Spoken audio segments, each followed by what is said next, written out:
Bonjour à tous, aujourd'hui j'accueille Vincent Roger. Vincent propose du conseil en game design pédagogique pour les enseignants, les entreprises et les institutions. Dans cet épisode, nous verrons avec lui comment le jeu peut servir l'apprentissage. Bonne écoute. Bonjour Vincent Roger. Bonjour. Bienvenue sur Homo Ludens. Est-ce que tu peux nous dire qui tu es et ce que tu fais dans la vie ? Oui, je peux. Donc, pour ce qui t'intéresse principalement, j'imagine, je suis consultant en game design pédagogique. Euh, donc, on pourra détailler un peu ce que ça veut dire, mais mon cheval de bataille, pour ainsi dire, c'est de développer des jeux qui ont un véritable mérite ludique, c'est-à-dire on pourrait y jouer purement pour leur mérite ludique, tout en servant des objectifs pédagogiques. D'accord. Et ce sont des choses qui s'adressent plutôt à des enseignants, aux élèves directement. Alors typiquement, ça va être les deux, puisque ça va être l'enseignant qui détermine les objectifs pédagogiques pour que les élèves apprennent. Donc il y a un peu deux niveaux d'utilisation, mais ça se limite pas aux enseignants en fait. Je travaille aussi avec des entreprises et je travaille aussi avec des institutions,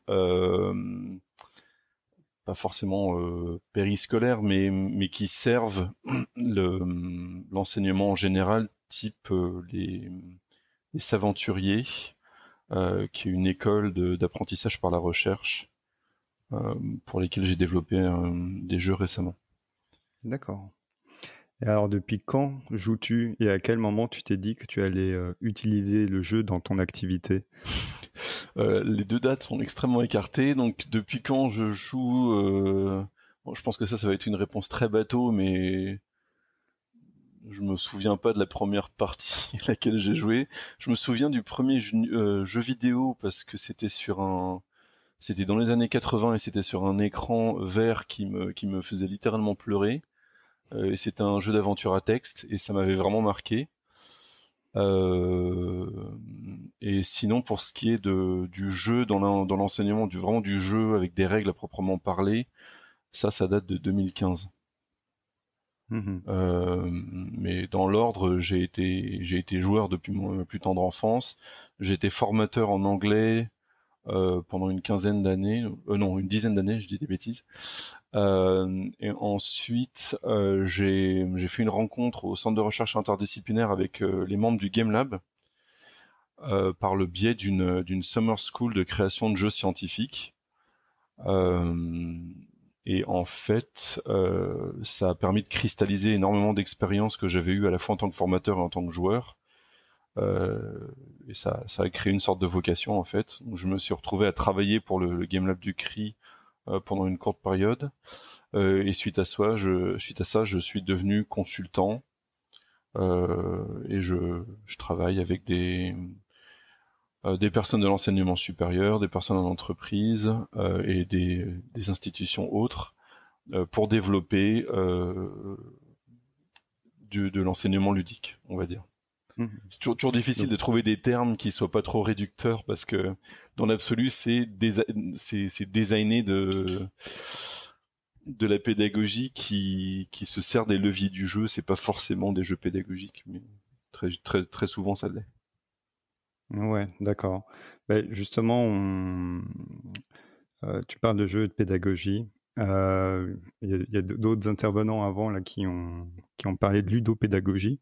Est-ce que c'est pas ce terme-là un peu général qui permet de regrouper un peu tout, ce qui est utilisation de mécanismes de jeu et avec un objectif de transmettre des savoirs? Logiquement, oui. Je dirais même, enfin plus largement, c'est pas forcément transmettre directement, mais au minimum, c'est utiliser le jeu pour servir l'apprentissage. Mais utiliser un jeu comme situation de test ou comme révision ou comme pub en quelque sorte d'une discipline qui pourrait être vue comme un peu sèche et ennuyeuse, pour moi ça rentre là-dedans. Alors que c'est pas forcément transmissif. Ok. Ben justement, tu parles de tests, de révision, ben un petit peu de transmission quand même. Pourquoi est-ce que le jeu est intéressant Alors déjà, du point de vue de l'enseignant, pourquoi est-ce que l'enseignant, ça peut être intéressant pour lui d'utiliser ce dispositif-là pour... Alors, si je me base sur sur l'état de la recherche que moi-même je consulte relativement peu malgré mon métier, les seules choses qui ont réellement été prouvées, c'est la motivation et l'engagement par rapport aux tâches. L'intérêt que j'y vois vraiment personnellement par rapport à mon expérience, c'est l'utilisation de systèmes, la compréhension de systèmes fondamentaux qui sont un peu cachés par rapport à ce qu'on apprend. Euh, et ces systèmes, on y accède grâce à la simplification qui est possible à travers le jeu. Et c'est là que c'est vraiment intéressant de différencier le jeu et la simulation. C'est que la simulation, elle va chercher à être le plus réaliste possible, alors que le jeu, typiquement, pour moi, il y a un réel effort de schématisation, de systémisation de certaines choses, et on cherche pas à reproduire la réalité en tant que telle. Et le décalage qu'on va avoir avec la réalité, qui est lié à cette simplification, mais qui peut aussi être lié à des choix narratifs, par exemple. Parce que si on veut, pour prendre un exemple bateau, si on veut parler de rôle d'équipe dans une entreprise moderne, on peut tout à fait avoir un cadre narratif qui est celui d'une bande d'aventurières et d'aventuriers en train de piller un donjon avec des monstres pour euh, pour mettre en avant les systèmes de décision collective, de d'intelligence collective aussi, de rôle d'équipe émergent, ce genre de choses. D'accord, donc ce que tu appelles systèmes fondamentaux, là, dans ton exemple, c'est la prise de décision, c'est le travail en équipe, c'est genre de choses-là? C'est ça, oui. Si on veut utiliser un terme qui est pas barbare, c'est le travail en équipe. Le système fondamental du travail en équipe, ça va être des dynamiques. Enfin, il y a plein de petites choses, mais qui vont être des dynamiques de pouvoir, des intérêts en conflit. Toutes ces choses-là, en fait, si on en parle, on en aura une compréhension intellectuelle, mais pas forcément intuitive et fonctionnelle. Alors que si on met les personnes apprenantes en situation de jeu, toujours bien ficelé, hein, ça va toujours être le caveat de mes exemples. Donc à partir du moment où le jeu est bien fait, il sert bien les objectifs. Euh, c'est beaucoup plus intéressant et ce sera beaucoup plus marquant en termes d'événements pédagogiques, on va dire, de les mettre dans ce type de situation et ensuite de débriefer les décisions qui ont été prises, les comportements, toutes ces choses-là et de les lier ensuite aux systèmes fondamentaux théoriques. Mmh. Et donc ça, donc ce que tu dis, j'essaye de comprendre aussi moi en reformulant, c'est que du coup, le jeu, il permet plus facilement de traduire, entre guillemets, ces systèmes fondamentaux, par exemple du travail en équipe, de dynamique de groupe, etc., pour que les personnes qui jouent à ce jeu aient la compréhension, comprennent de manière intuitive ce système, quoi. C'est C'est un peu ça. ça que tu dis. Je parlerais plus. Oui, c'est ça. Enfin, en fait, plutôt que de traduction, je parlerais d'une mise en action ou d'une mise en œuvre, qu'elle soit consciente ou pas. C'est-à-dire qu'on parle de comportement en équipe ou pas, ou qu'on voit juste les gens se comporter d'une certaine manière, et qu'ensuite on fasse un débrief. On aura une situation à laquelle, avec des émotions, avec du storytelling, des choses marquantes qui feront qu'on va retenir beaucoup mieux la théorie à laquelle on va lier tout ça par la suite. Et tu parlais de décision, et effectivement, je trouve que les décisions, ça fait la possibilité de prendre des décisions réelles, ça fait partie des intérêts du jeu aussi, en termes d'enseignement. Mmh. OK. Et sinon, le dernier point par rapport à l'avantage, bon, il y en a encore plein d'autres, hein, mais j'ai juste listé les principaux. C'est le fait de pouvoir itérer par rapport à ces décisions sans danger, c'est-à-dire prendre une décision dans un sens, se rendre compte qu'on s'est planté, et retourner en arrière sans que on se fasse virer derrière ou que quelqu'un Mmh. soit blessé. Enfin, dans la vraie Mmh. vie, bien sûr. Est-ce que tu as par contre des exemples de cas où on ne devrait pas utiliser de jeu, donc là plus précisément dans le cadre d'un apprentissage ou d'un enseignement? Je dirais que le cas principal, parce que je l'ai déjà vu plusieurs fois en fait, c'est à partir du moment où on n'aime pas les jeux, on devrait pas s'en servir. Comme il y a quand même pas un gros effet de mode et que les jeux on le vend en poupe parce que il faut mettre des jeux dans son apprentissage, on se laisse un peu obnubiler par le médium, un peu comme tous les objets technologiques, en oubliant que ça convient pas forcément à tout le monde et qu'il y a énormément d'avantages aux jeux qui sont pas forcément propres au jeu. Tout ce qui est interactivité, tout ce qui peut être, parce que c'est pas le cas dans tous les jeux, mais tout ce qui peut être décision collective ou euh, soft skills, ce genre de choses, on peut les trouver à travers de la pédagogie interactive sans forcément être obligé de rentrer dans du jeu. Ouais, d'accord. Sinon, enfin, ça c'est une discussion que j'ai déjà eue, des personnes qui disaient non, on peut pas utiliser le jeu partout. Ben si en fait, parce que on peut, même pour des situations extrêmement graves, il y a toujours un mécanisme à mettre en place qui fera qu'on aura une compréhension plus lourde, plus viscérale d'un fait, en fait, ou d'un système, ou de façon de fonctionner des gens. Mhm. Ouais, du coup, on pourrait utiliser seulement un mécanisme ludique sans forcément utiliser quelque chose, on mettra le terme jeu dessus, quoi. Ben, ça peut être vraiment un jeu à proprement parler.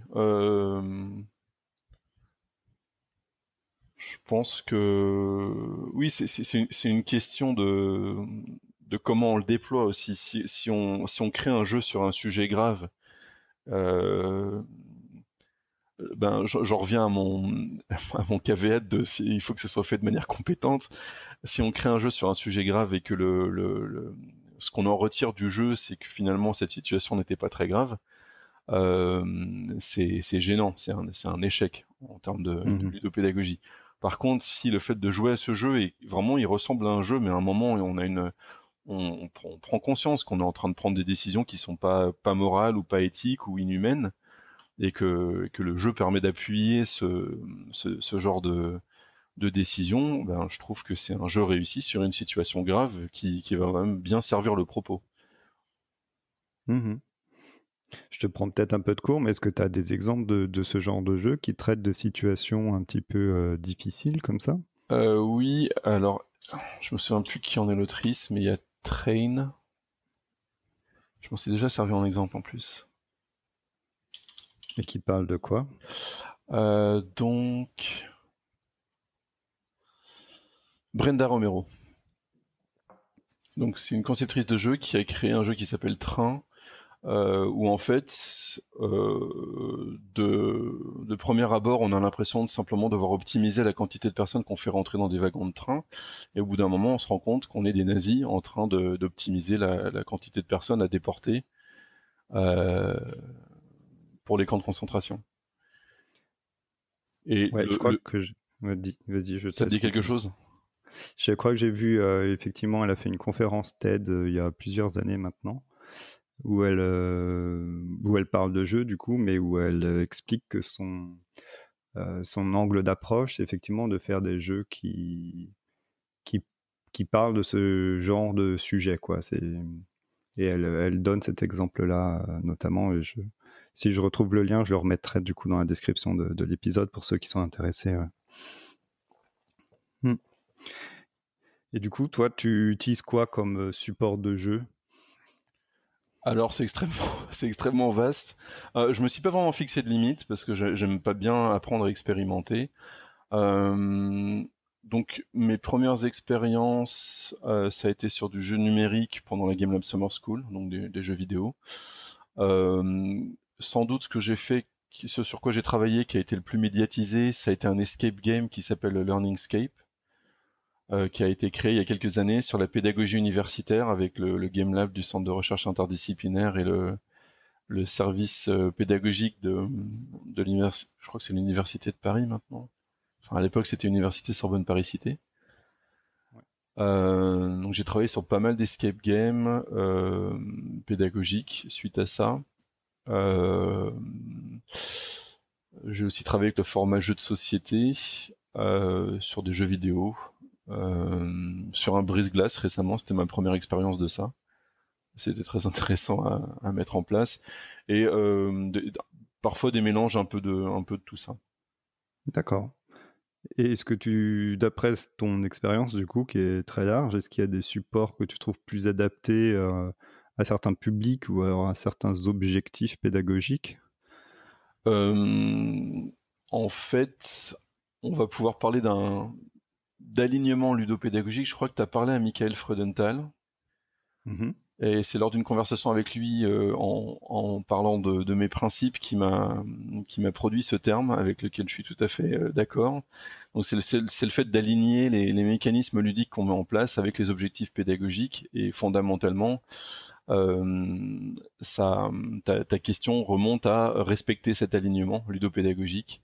On aura toujours des contraintes logistiques de nombre de personnes à toucher, de situations sociales à mettre en place. Est-ce qu'on a besoin de décisions collectives? Est-ce que c'est juste un jeu de révision qu'on veut mettre en place, auquel cas on peut avoir quelque chose de très simple, type quiz ou memory, même si je suis pas très fan de ce type de jeu. Donc c'est plutôt une question de respecter ces contraintes et de décider de mécanismes ludiques qui servent ça, que de dire le jeu vidéo c'est plus approprié pour telle situation, euh, et le jeu de société plus approprié pour telle situation. Il y a une question de cet alignement ludopédagogique, il y a une question de complexité qui va être adaptée au public s'il n'a pas l'habitude de jouer, ou s'il n'a pas l'habitude de jouer un certain type de jeu. Faut y aller mollo en termes de complexité si on va dans de la ludopédagogie. Mmh. Si on doit faire jouer un amphithéâtre, c'est pas la même chose que de faire jouer à une équipe de 7 personnes à qui on est en train de faire un coaching d'équipe. Donc derrière, dans les deux cas, on pourrait utiliser du numérique ou du tangible. Par exemple, on pourrait tout à fait avoir des jeux de société qui soient super faciles à produire, voire qui demandent aucun matériel. Euh, ou on pourrait avoir des jeux numériques. C'est toujours une question de est-ce qu'on a le budget, est-ce qu'on a les moyens, est-ce que c'est approprié par rapport à ce qu'on a envie de faire. Désolé de pas avoir une réponse plus plus précise à te donner par rapport à ça. Non, bah, du coup, c'est clair. En fait, on peut utiliser un petit peu tout type de support à partir du moment où le support répond à la fois aux contraintes qui nous sont imposées et répond aux objectifs à atteindre, quoi. Oui, ce qui peut paraître un peu évident finalement, c'est comme c'est comme ma réponse. Ben on peut utiliser pour le jeu pour tout à partir du moment où on aime bien jouer. Mais finalement, par rapport à une approche de design qu'on peut avoir du jeu dans la pédagogie, c'est pour ça que des fois c'est même bien de se dire que on a parlé de jeu pour un objectif, mais finalement c'est peut-être pas vraiment un jeu qu'on veut, parce qu'il y a peut-être des questions qui vont avoir une réponse qui indique que ok, oui, une démarche un peu ludique, certains leviers du jeu c'est pertinent, mais pas forcément un jeu à proprement parler, ou un jeu d'une complexité autre que ce qu'on avait imaginé initialement, parce que le public visé est pas du tout aguerri à un format de jeu trop complexe ou trop profond, ou avec trop de mécanismes à apprendre d'un coup. Mhm. Ok. Et toi, comment est-ce que se passe le processus de création d'une activité ludopédagogique, du coup? Comment tu t'y prends? Dans la douleur. Donc ça dépend énormément. En fait, enfin, il y a une démarche générale un peu de consultant que je suis, qui est de définir les objectifs pédagogiques qui vont être utilisables dans le jeu, définir les paramètres de jeu par rapport à ça et par rapport aux contraintes logistiques. Ensuite, de créer, soit de notre côté en tant que game designer, soit de co-créer avec une équipe mixte cliente, euh, voire même idéalement avec du public apprenant intégré à cette équipe de création, et donc de co-créer en fonction de ces contraintes. Donc c'est souvent la partie la plus douloureuse d'arriver à concilier tout ça, mais c'est aussi souvent ce qui fait une expérience de jeu la plus riche au final, parce que tout le monde a eu son mot à dire. Mhm. Et suite à ça, ben tester et itérer avant un déploiement en situation réelle. Et ce qui est très intéressant avec cette définition, cette première phase de définition des objectifs utilisables, c'est que, pourquoi je parlais dans la douleur, très souvent la démarche de création C'est l'occasion de faire presque du consulting stratégique, de se poser des questions profondes sur les objectifs qu'on s'est fixés, sur les raisons de sa démarche. Et finalement, le fait que ça soit difficile, c'est le signe qu'on est dans une réelle démarche de transformation et pas simplement coller des sparadraps de jeu au-dessus de quelque chose qu'on n'a pas vraiment remis en question, on n'a pas vraiment remis en question du sens. D'expérience, le fait de créer du jeu pédagogique, c'est vraiment quelque chose de transformatif. Ça demande une réelle remise en question, un changement de posture, ce qui est en opposition avec ce que j'ai pu voir en gamification, même si je suis vraiment pas expert, donc je suis sûr que il y a des exemples qui vont contredire ce que je suis sur le point de dire. Mais j'ai l'impression que le principe de la gamification, c'est de pas forcément remettre en cause la démarche fondamentale, mais plutôt d'encourager les gens à rentrer dedans. Donc, Ouais, on peut le voir comme ça, effectivement. Ouais. Et quand tu dis que que c'est douloureux, que c'est une démarche de transformation, changement de posture, c'est par rapport à, par exemple, l'enseignant, c'est douloureux pour lui, du coup. C'est lui qui doit se remettre en question et du coup s'adapter à un nouveau mode d'enseignement. c'est un peu tout le monde.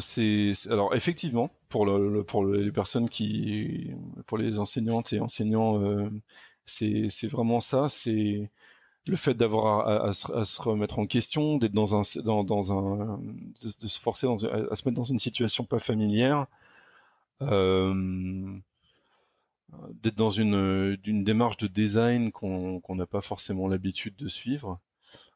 C'est souvent douloureux pour moi aussi parce que j'ai tendance à pas être très diplomatique. Donc même si généralement ça se passe très bien, il y a toujours forcément, et je pense que c'est propre à toute co-création, il y a des moments de frustration où chaque partie a du mal à communiquer ce qui est nécessaire ou ce qu'elle ressent comme étant nécessaire aux autres pour que les choses puissent avancer. Euh, et je pense ça peut même, alors c'est généralement le moins le cas, mais ça peut aussi être douloureux pour les apprenantes et apprenants qu'on intègre au processus parce que ça les responsabilise d'une certaine manière, d'une manière que ces personnes-là n'ont pas l'habitude d'être responsabilisées par rapport à l'enseignement. Mhm. On n'est plus en clientélisme, on est vraiment en co-construction. D'accord. En co-création, en co-design. Moi, c'est vrai que j'utilise ces termes-là de manière un peu interchangeable. Je vais plutôt me fixer sur co-design. Donc, on va parler de co-design. Ça, c'est du co-design. C'est designer ensemble avec des disciplines, diverses disciplines. Alors j'aimerais revenir sur la session de jeu. Est-ce qu'il y a enfin, comment dire, est-ce qu'il y a des activités qui sont proposées avant et après la session de jeu? On parle beaucoup de débriefing. Est-ce qu'il y a aussi une partie particulière avant le moment où les personnes jouent? Donc effectivement, on va dire qu'il y a des fonctions à respecter plutôt que des activités à proprement parler. Donc le débriefing, en fait, il sert vraiment la fonction de lier l'expérience de jeu à l'objectif pédagogique. Il y a un moment où il faut l'expliciter plus ou moins pour vérifier que le message qu'on voulait faire passer est compris. Et forcément, plus on est dans un jeu abstrait, où on était en contact avec des systèmes plutôt qu'avec du contenu brut, type, je sais pas, si on a un trivial poursuite avec des équations à citer, par exemple, c'est tellement frontal qu'on n'a pas vraiment besoin de vérifier que les gens ont bien compris qu'il s'agissait d'équations. Par contre, si on a à les mettre en jeu pour résoudre une situation, donc une sorte de jeu problème, c'est bien de vérifier qu'il y a quand même un lien avec la théorie qui s'est fait. Donc ça, c'est pour la fin. Ensuite, pour le format, typiquement, ce qui se passe, c'est qu'on sort tout de suite du jeu en fait et on se remet un peu en mode court. Donc même si ça a tendance à être, même si ça peut être très interactif, la sortie est un peu brutale et ce avec quoi je travaille pas mal en ce moment, quand j'en ai l'occasion, c'est le fait de garder ce débrief aussi intégré au jeu que possible, que ça fasse vraiment partie de l'expérience de jeu. Et donc, à l'opposé de ça, il y a le fait d'entrer en jeu avant de jouer. Donc établir les règles, établir les comportements attendus, éventuellement expliciter ce qu'on est censé apprendre en jouant. Donc ça c'est pareil, ça a tendance à être complètement externe à l'expérience de jeu, que ça soit interactif ou que ça soit magistral. Par contre, c'est très intéressant et j'ai pu expérimenter avec ça un peu. Euh, que tout ça se soit intégré vraiment à la narration ou à l'expérience de jeu. Et que le plus de choses possibles soient dans le non-dit. Pour prendre l'exemple des escape games, pour les personnes qui auraient joué à qui n'auraient pas souvent joué à des escape games, généralement ce qui se passe, c'est que le brief ludique, et donc le brief ludopédagogique, hein, ça va avoir tendance à être pareil dans les escape games pédagogiques, il est vraiment complètement externe au jeu et il est antagoniste avec l'immersion en fait, parce qu'on va expliquer comment il faut jouer, on va expliquer ce qu'on va voir dans la salle, ce qui bousille un peu l'effet de surprise. Et d'expérience en fait, en fonction du public qu'on a bien sûr, et en fonction de l'escape game, et en fonction du type exact de jeu, on peut se passer de ces règles de comportement. On peut vraiment designer des expériences de jeu euh, qui vont inciter les personnes qui jouent à se comporter d'une certaine manière. On n'aura pas besoin de leur dire regardez, il y a rien à tripoter au-dessus d'une certaine hauteur, simplement parce qu'il y aura rien de tripotable au-dessus d'une certaine hauteur, pour prendre un exemple un peu simple. D'accord. Donc tout ça, ça fait partie du design et je trouve ça, enfin, pour moi la solution la plus élégante, et je suis certainement pas le seul à avoir cette opinion-là, même si elle est pas très réaliste, c'est d'avoir une expérience qui est parfaitement, qui est purement ludique en fait, où on arrive vraiment à voir le lien avec la réalité, mais tout en restant intégré au jeu. Pour prolonger l'expérience, quoi. Pour la prolonger et pour que tout reste dans le ludique, avec ses leviers émotionnels positifs en fait. Dès que je crains toujours un peu que dès qu'on sort de l'expérience de jeu, on perd l'attention des gens parce qu'ils disent bon ben là on s'est marré, mais maintenant ça y est, c'est la classe. C'est sérieux. Donc j'en ai marre. Et ça fait partie d'ailleurs des risques de la ludopédagogie, c'est de rendre certains aspects de l'apprentissage tellement agréables que on n'ait plus envie de se farcir les corvées de lire des bouquins un peu secs, de faire des recherches par soi-même sur internet. Alors que c'est un peu inhérent à l'apprentissage. Mais je pense que comme l'avantage du jeu, c'est quand même quand il est bien fait, c'est de donner envie en fait par rapport à certains sujets.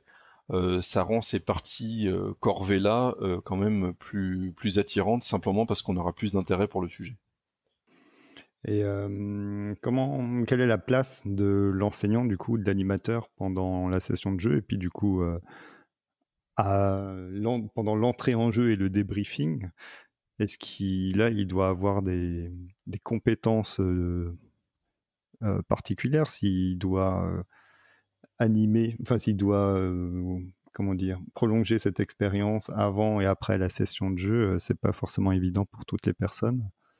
Un des retours que j'ai eu, donc il y a pour répondre simplement en fait, soit on a un rôle d'encadrement, donc on est maître ou maîtresse de jeu, on est coach, on est observatrice ou observateur, soit on est joueur ou joueuse à part entière dans le jeu, soit on est un mélange des deux d'ailleurs. Et par rapport à ta question que j'ai déjà oubliée, oui, les compétences. C'est plutôt une posture qu'une compétence que j'ai vue comme retour pendant des séances de test.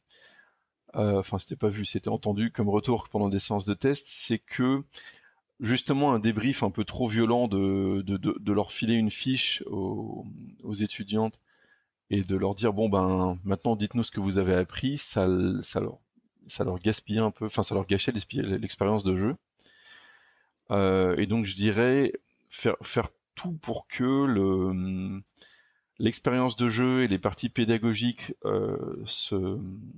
soit lié de la manière la plus lisse possible.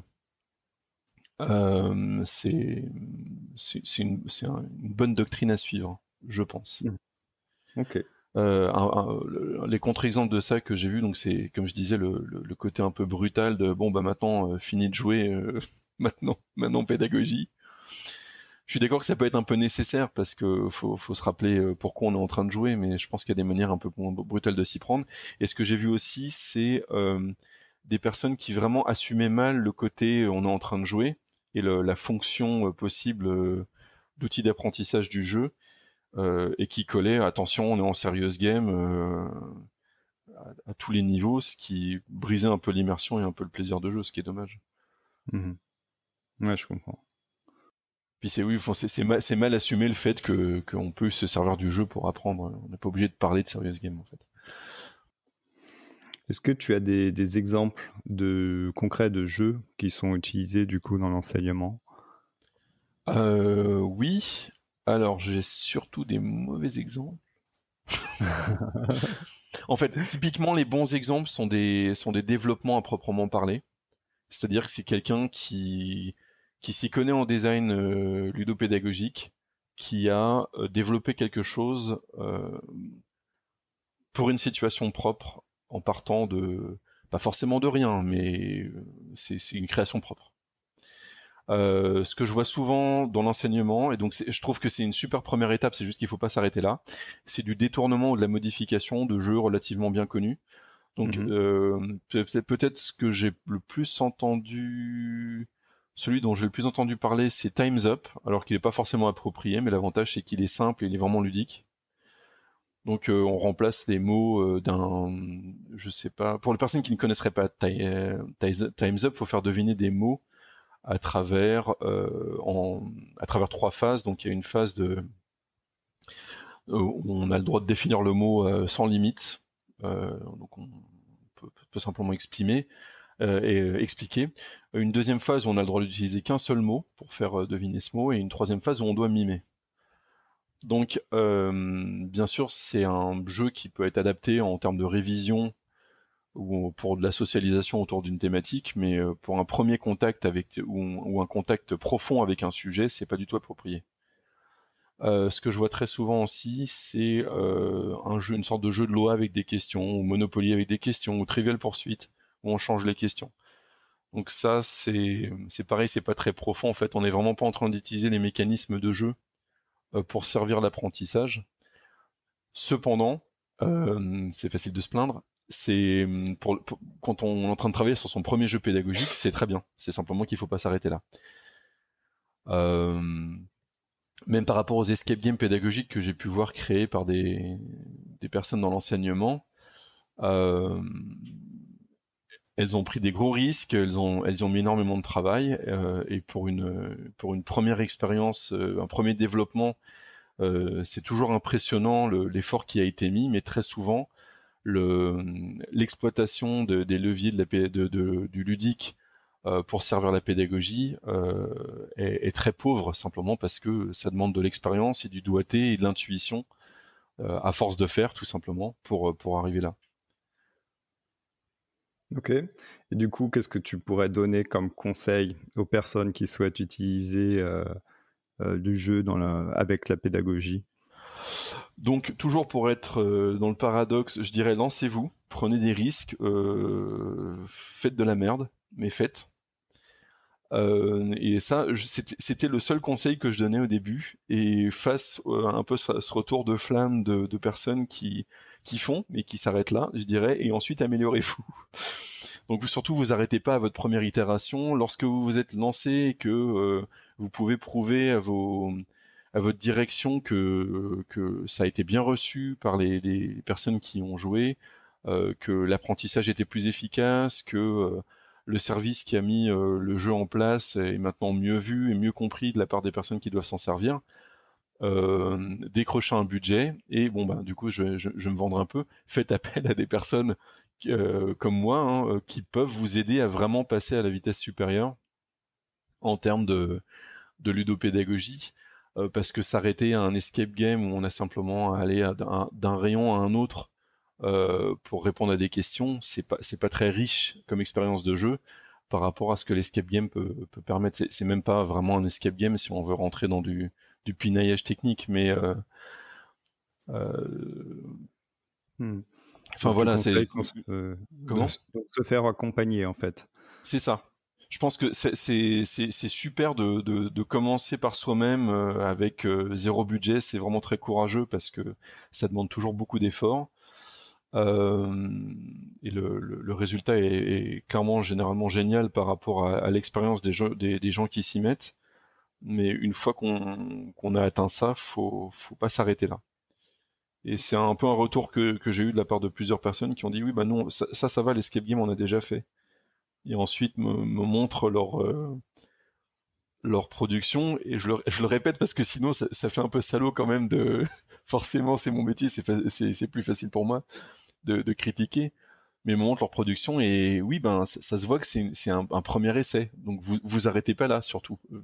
Construisez sur cette expérience et faites-vous accompagner, co-designez quelque chose d'extrêmement riche et profitez-en pour augmenter vos compétences et votre compréhension générale et votre intuition dans la pédagogie par le biais de ce projet. Et ça, c'est pas quelque chose que je pense qu'on peut faire vraiment tout seul. Enfin, moi qui avais été formateur pendant assez longtemps et joueur pendant encore plus longtemps, il m'a quand même fallu pas mal d'informations externes et d'échanges avec des personnes qui en savaient plus que moi pour arriver à certaines conclusions. C'est pas quelque chose qui m'est arrivé en partant de rien. D'accord. On arrive du coup à la fin de notre échange. Est-ce qu'il y a un sujet que nous n'avons pas abordé et dont tu aimerais parler? Moi, je pourrais continuer des heures en étant très bavard. Donc non, t'as couvert pas mal de sujets, c'est très bien. Super. Y a-t-il un jeu que tu aimerais nous recommander?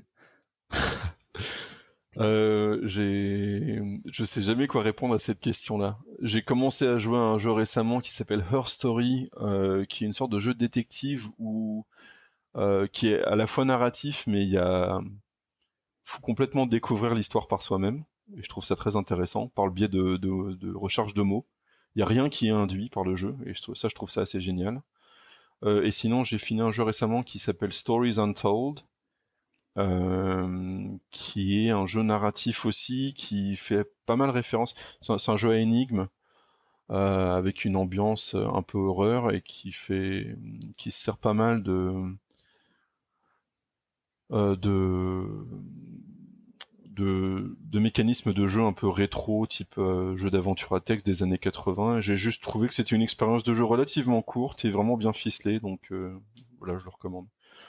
Je me permets les deux parce qu'ils sont pas forcément super connus et il y a d'autres jeux auxquels je joue, mais bon, Hmm. ils ont Ce pas sont besoin de deux plus de jeux clients. vidéo? Ce sont des jeux vidéo, oui, dans les deux cas. Ok, ça marche.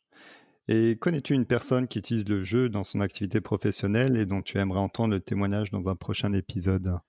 Alors oui, il y a deux personnes avec qui j'ai eu des contacts par le biais du Game Lab du Centre de recherche interdisciplinaire, qui sont Thomas Planck, qui a fondé l'Ikigai Lab auprès de l'Université de Paris justement, qui vise à créer une plateforme de partage de jeux sérieux entre institutions. Et donc je trouve que la démarche est très intéressante. Et il fait partie des personnes justement qui par ses interventions m'ont permis de comprendre certaines choses sur la ludopédagogie. Donc je pense que c'est une personne à qui il est intéressant de poser des questions. Et Jesse Himmelstein, qui était l'ancien directeur du Game Lab du Centre de recherche interdisciplinaire. Donc, il n'y a pas passé beaucoup de temps, mais il s'y est passé beaucoup de choses visiblement. Et qui avait co-organisé la Game Lab Summer School, donc qui a été mon premier contact fort avec pardon, avec la ludopédagogie, et qui a créé sa propre activité de création de jeux scientifiques. Donc je pense que ce serait intéressant de lui parler aussi, simplement voir où il en est, parce qu'on a quitté Mhm. le CRI à peu près au même moment, il me semble. Ok, super intéressant, merci. Et du coup, si on souhaite en savoir un peu plus sur toi, sur ton travail, où peut-on s'informer ou te retrouver? Alors, je suis sur LinkedIn, hein, si on veut me contacter tout simplement. Sinon, alors j'ai un nom de domaine vincentroger.fr, tout attaché, mais j'ai pas encore créé mon site web, donc j'espère avoir fait ça d'ici la fin de l'été 2019. Je sais pas quand tu publieras cet épisode, mais j'espère au moins avoir une ébauche qui soit qui existe d'ici là. On verra si le lien marche. Bon, sinon sur LinkedIn, hein, Vincent Roger, il y en a plusieurs, dont un homme politique, mais vous finirez par me trouver. Ça fait Super. partie du jeu. C'est une énigme en soi. Bah, merci beaucoup Vincent Roger pour cet échange. Merci à toi. Merci d'avoir écouté jusqu'au bout. N'oubliez pas de vous abonner et de parler du podcast autour de vous. À très bientôt.